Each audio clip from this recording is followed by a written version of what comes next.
early on in most guitars' journey, you learn the minor pentatonic scale. Here I'm playing it on the 7th fret, so we are in B minor pentatonic. Now, it's super straightforward, 2 notes per string, which also allows you to do a lot of great patterns. Quick note, if you want to check out kind of a longer video on patterns that all lead guitars should know, I'll put a card up here and a link in the description, one of my favorite videos that I ever made. So check that out if you want to learn more about patterns. But this is going to be about shapes, fretboard shapes that you can add to your minor pentatonic scale. Because a lot of people get kind of stuck in this box. And there are going to be 2 shapes that I learned from 2 of the most influential guitarists of all time, Eddie Van Halen and Randy Rhoads. Eddie is arguably the most influential electric guitarist, rock guitarist of all time. Randy Rhoads is potentially my favorite. So let's take a look at those 2 shapes. All of my examples here are going to be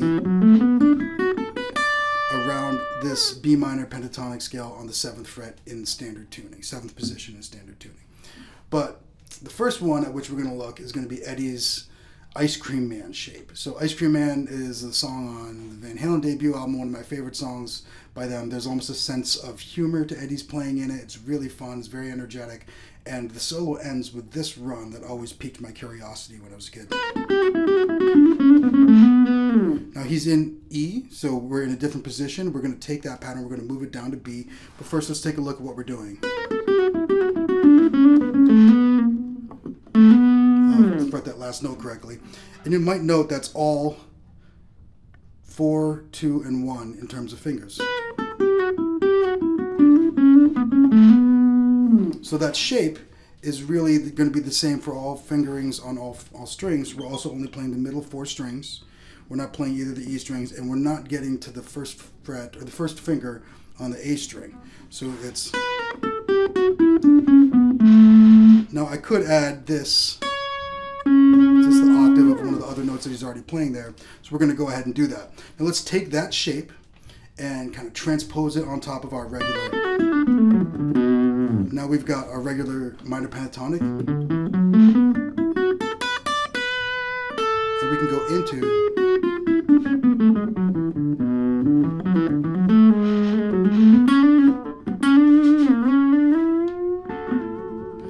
sloppy, but you get the idea. We can go in and out of that Ice Cream Man shape to add some color, and it kind of stays within, and some variety, and it stays within the kind of like blues rock vibe that the minor pentatonic often gives us.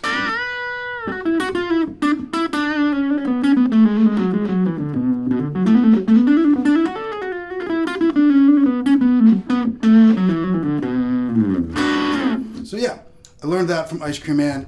Easy to apply to your playing, and you can come in and out of it with your pentatonic playing all the time. We see the minor pentatonic as this trunk.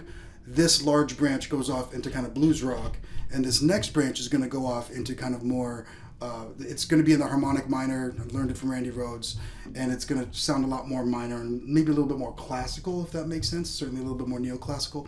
And it's from this run, which Randy plays in D, in the Mr. Crowley solo. And this tiny little passage always stood out to me, and took me a while to figure out what the theory was behind it, which we'll get into later. But first let's take a look at the shape, and then we'll apply it in that pentatonic box in B. And then after that we'll take a look at the theory and how you can use it to extend the entire fretboard. This passage always got me. And I was like, why does that sound so cool? And we're gonna get into the theory of that a little bit, but let's take a look at the pattern here.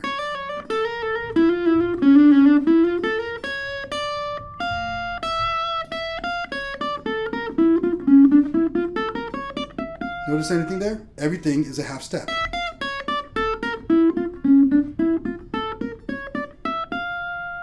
And it's built around this D minor,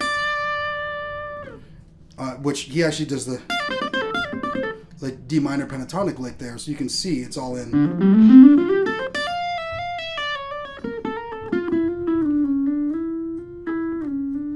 It gives you that, you can hear that like kind of almost Phantom of the Opera kind of minor vibe to it. Let's take that pattern, this, and and put it on top of our B minor pentatonic. So again, we'll be back here on 7th fret. Part of why I'm moving it into different keys is, first of all, to keep it all in one example, but also to show you how simple it is to take these patterns and apply them to any key. So now that we're here,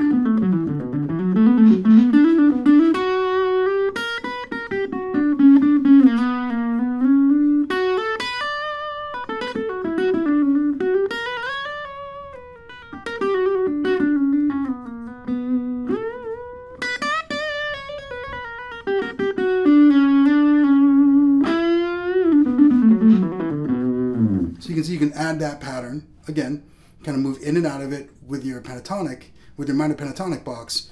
Use the Eddie stuff, and you kind of go towards, or you stay kind of in like minor, like bluesy rock stuff. You add this, and you go much more dark. And like I said, kind of a fan of the opera, kind of classical minor sound. And you can start with a pentatonic shape and can go in either direction. So if I wanted to stay, if I'm playing something bluesy,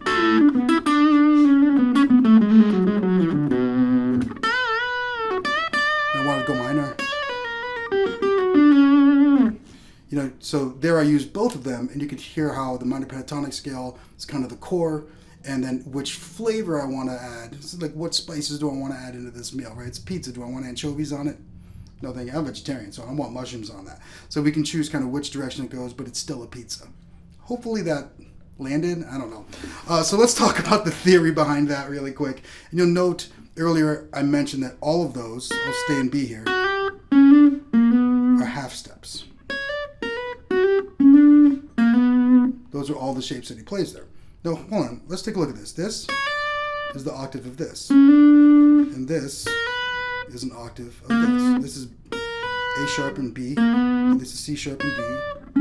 What's this one? This is F sharp and G. How can I find an octave of that? Oh, how about here? Is there another place to play this? Yeah, how about right here? So I could do. What about this guy?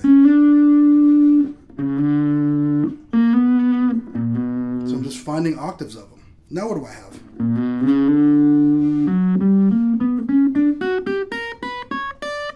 Does that look like it fits nicely over my pentatonic scale? It does.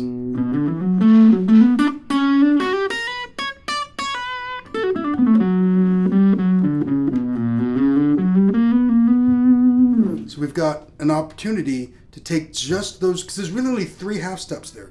C sharp and D, A sharp and B, F sharp and G. And we can just keep moving those, keep moving down. C sharp D, A sharp B, F sharp G. Ooh, I can go.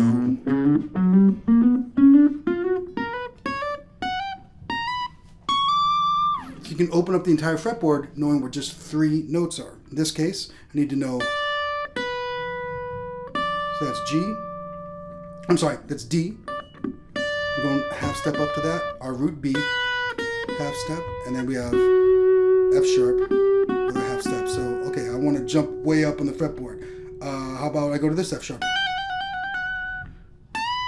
And I can go back up to the B, and oh, I got just enough frets to do it.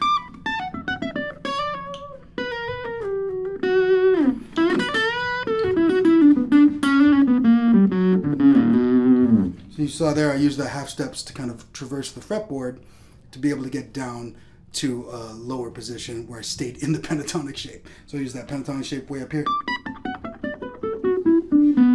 And this one. And I connected them with those half steps in between. That was a little bit more advanced. You'll get there if this stuff is new. You can always go back to just adding the shapes to your pentatonic box anytime. We'll do another quick jam just with the Eddie stuff.